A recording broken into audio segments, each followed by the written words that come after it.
A funny thing happened to me last Friday. I'd gone into New York to do some holiday shopping. I wanted to get some presents, and I wanted to see the city all decorated for the holidays. You know, the store windows and the big tree at Rockefeller Center. I had gotten into the city early, so by early afternoon I'd bought everything I wanted. Anyway, I was really tired.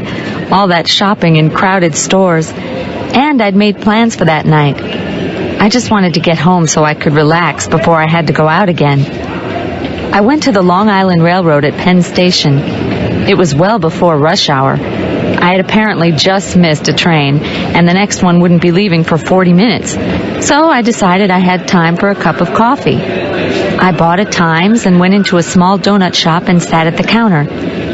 I ordered a cup of coffee and a box of a half-dozen assorted mini donuts. I figured I would eat a couple and take the rest home for my family. Anyway, they were having a special on the mini donuts, and I can't resist a bargain. I started the crossword puzzle in the paper. A few minutes later, a woman sat down next to me on the stool to my left. That surprised me because there were several empty stools. There was nothing strange about her except that she was very tall. In fact, she looked like a typical businesswoman. You know, conservative suit, briefcase. I didn't say anything. I just kept doing the crossword. Suddenly, she reached out, opened the box of donuts, took one out, dunked it in her coffee, and began to eat it.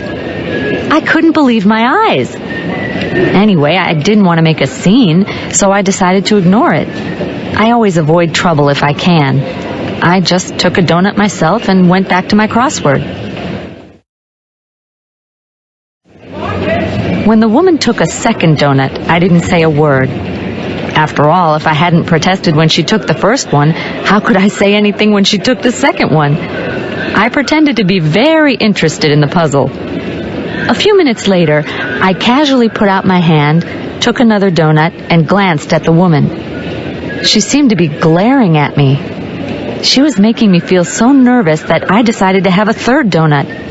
That left only one, for only a minute. Sure enough, the woman took the last donut. I nervously continued eating my donut and decided to leave. I was ready to get up and go when the woman suddenly stood up and hurried out of the donut shop. I felt very relieved and decided to wait for 2 or 3 minutes before going myself. I finished my second cup of coffee, folded my newspaper, and stood up. And there, on the counter, underneath where my paper had been, was my unopened box of donuts.